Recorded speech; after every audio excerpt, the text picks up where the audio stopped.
Because sa ganon. akin, kahit anong gobyerno, kahit anong pamahalaan, number one po na responsibilidad yung kalusugan ng mamamayan. Pag nag-iikot kasi ako sa buong Pilipinas, ang hinaing ng ating mga kababayan, iisa lang lagi ang naririnig ko. Yung pangamba nila na pagdating sa kalusugan, pangamba na pag nagkasakit, walang pambayad sa hospital, walang pambili ng gamot, apektado yung kita, apektado yung ipon, mauubos yung ipon, mababaon sa utang. Is it correct that PhilHealth has around 466 billion investable fund? Can the PhilHealth validate this? Yes po, it's correct po. Tama rin po ba na lumaki ang net income ng PhilHealth from 21 billion to around 68.4 billion as of July 31? Yes po, that's correct po. Therefore, it is clear na may pera ang PhilHealth. Yes po, that's correct po. Given that we have around 400 billion worth of investable fund in PhilHealth, and the agency has around 68 billion net income, bakit po maraming reports ang nagsasabing delayed ang bayad ng ahensya sa mga hospital? Madam Chair, ano ba ang mandato ng PhilHealth? Maging health insurance provider o maging isang state investment company? Tayo po ay agad-agad na nakipag-ugnayan at sumulat at hiningi ko na itaas yung mga benefits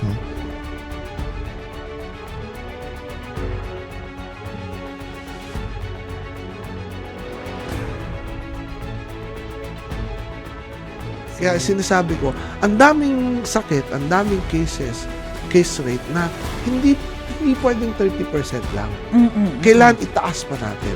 Ang dami nating kababayan na ang problema nila actually pagdating sa hospital ay pambili ng gamot dahil sinasabi walang gamot. We filed a medical voucher bill also.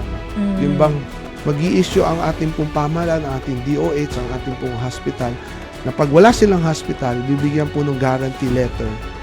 But the problem is, pagdating sa maraming hospital, walang gamot na available. Ito pong medical voucher na to, pag in-issue po to, dapat tanggapin po ito ng mga private drugstores. Kaya na sabi ko, gusto natin ipatupad talaga ay no balance billing. Yaman man o mahirap lahat po, pero para makapabunan. So lalo na yung mga mayayaman nga, nababankrupt, na may problema, pag nagkakasakit, paano na yung mga maligunan. So lahat po may karapatan.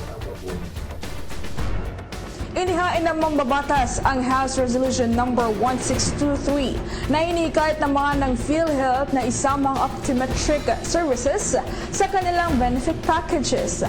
Binigyang diin din ni Lynn na nararapat lamang daw na magkaroon ng access sa mga Pilipino sa murang eye care nang sa gayon naman ay hindi maapektuhan ng kanilang productivity o hanap buhay. Kami sa PhilHealth, we will be eternally grateful to Honorable Wilbert Lee.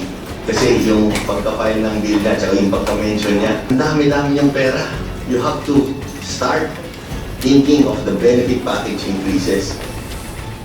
Talagang si Honorable Lee is really the one who got the ball rolling. Siya talaga yung smart. Pero ang SLECOM, kayo nag-umpisa ng lahat. Maraming salamat. Kung gusto natin, mawala yung pangamba ng bawat isang Pilipino, bawat isang mamamayan, kapag nagkasakit ay walang perang pambayad sa hospital, walang pambili ng gamot. Yan po ang gusto natin talagang ma-achieve and ma-attain.